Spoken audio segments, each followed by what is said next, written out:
They are accused of taking thousands of dollars from people who were planning for their dream homes. This is a Channel 5 News investigation update. Tonight, Channel 5's Angela Vargas says dozens of families are worried about their future.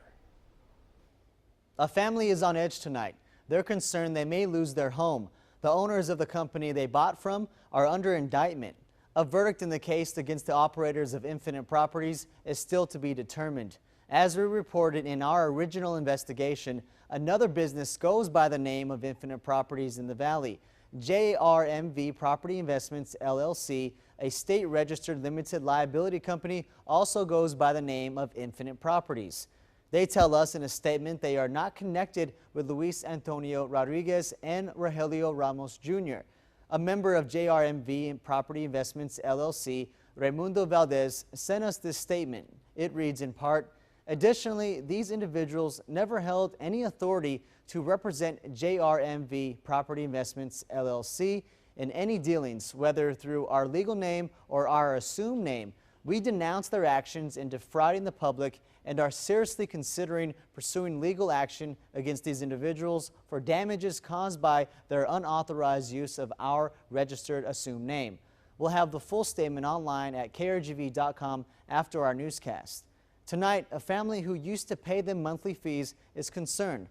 They worry they could lose their home. They're in search of direction.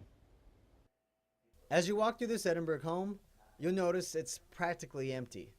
We haven't bought a kitchen. We haven't bought anything. No mirrors, no frames, no nothing. Because what if it's not actually our home? Now homeowner Celia Morales saves every house payment and puts it away. She bought this home from a group calling itself Infinite Properties. Then the owners of that company were indicted for fraud in late January. Well, I'm scared. I'm scared to pay them. I'm scared to pay them. She stopped making payments after she was notified by Infinite Properties her payments were going to the wrong bank.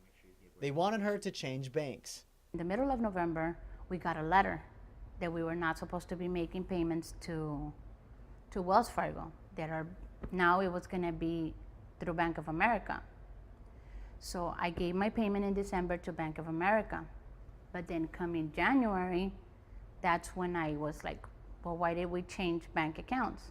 Morales paid $20,400 cash for the down payment, closing costs and title fees for the home. She says one of the Infinite Properties owners, Rogelio Ramos, put a lien on her property. This came after she demanded answers. It's registered at the courthouse with my name, my husband's name, and he has a lien on it. But is he the actual owner? Did he actually pay that home? What happened? Who do I have to pay the home? Because I don't want to lose my house. A lien is sometimes placed against a homeowner who owes money to the creditor and is legal if a creditor follows state statutes.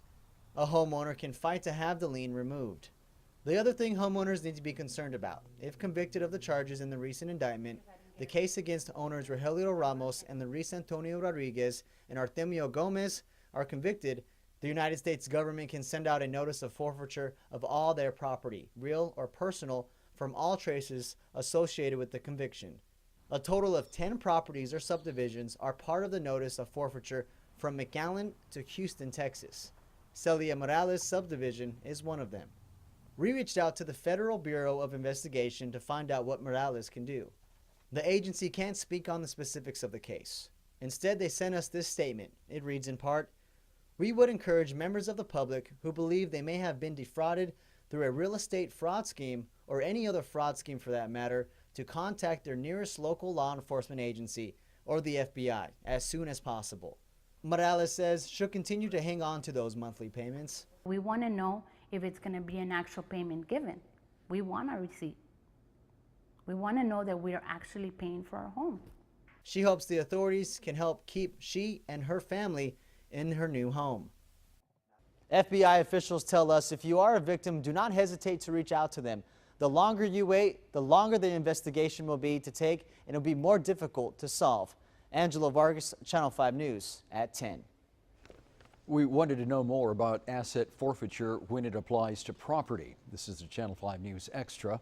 According to the Department of Justice Asset Forfeiture Policy Manual of 2016, The U.S. Attorney General is tasked with the responsibility to distribute forfeit assets. Known victims will be notified by mail, and unknown victims will be notified by publication. All victims have the opportunity to file a petition to regain the assets which may be taken away.